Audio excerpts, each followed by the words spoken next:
Well, thank you, Mr. Chairman, and thank you for our witnesses for appearing today. We appreciate your knowledge, and we also appreciate your feedback on the legislation before us today. Commissioner Merrifield, many new reactor technologies require access to HALEU to fuel their operations. Russia's invasion of Ukraine has made the only commercial source of that fuel inaccessible and has also negatively impacted the LEU market, which is used to fuel our existing fleet. My bill, the Nuclear Fuel Security Act, aims to reduce our reliance on Russia, and as we heard in the previous testimony of our first panel today, about 24% coming from Russia and two of the Kazakhstan and Uzbekistan, adding up to all over 50% then. That's not good. So we need to increase the United States' global leadership. Could you expand on the current state of our nuclear fuel security? We obviously have significant dependence on the import of Russian material. It makes up at least 20, if not more, percent of the fuel used in the U.S. We do not currently have the capability to produce high-assay, low-enriched uranium, which we are working toward. DOE has a series of programs. There was an announcement yesterday with Centrus and TerraPower that they're engaging on a program to do some of that. So I think Congress and the legislation you have are working to try to improve this, both in the supply of uranium, in the supply of low-enriched uranium, and ultimately in the supply of HALEU. So I think these efforts in your legislation are beneficial, and I think USNIC is supportive of them. One thing in your legislation I would also want to point out, which I think is positive, you do establish you would establish in the U.S. Treasury a revolving loan fund for the revenues received by the Secretary from the sale and transfer of feed material. We think that is a very logical step and one that certainly we would support. You know, what role can NRC play in quickly establishing a robust domestic nuclear fuel supply chain?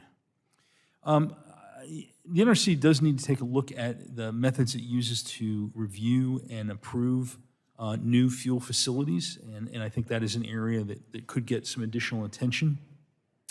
There will be a series of centrifuge facilities that will need to be built in order to make up for the loss of fuel capabilities from outside of the United States. That is an area I think additional attention by Congress would be very beneficial. One thing I would also note, I think we need to think about this not just in terms of the United States, we also do need to be thinking about Canada. As mentioned earlier in the hearing, Canada is a critically important source of uranium, but there is no enrichment capability in Canada at all, despite the fact that they will be deploying low-enriched uranium reactors by GE Hitachi. Ontario Power Generation is committed to doing that, and there are a series of other advanced reactors that would use highly enriched or high-assay, low-enriched uranium in their production. So I think there is a great utility in having enhanced U.S.-Canadian cooperation in this area. Well, thank you. Ms. Korsnick, just this week we heard the announcement that the company TerraPower will be entering into a memorandum of understanding with Centrus Energy Corporation, which operates a HALEU enrichment facility in Piketon, Ohio. This is a sign that private capital is ready to invest in the domestic nuclear industry, and DOE needs to step up its support and quickly implement programs established in the Energy Act of 2020. How important is it for the industry to have DOE fully implement the HALEU availability program?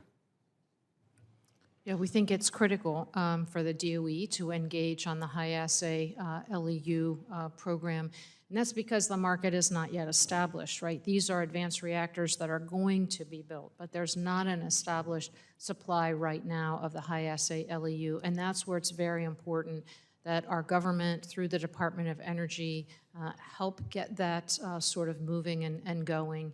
And significant investment. They did recently put out a request for proposal that was mentioned earlier today.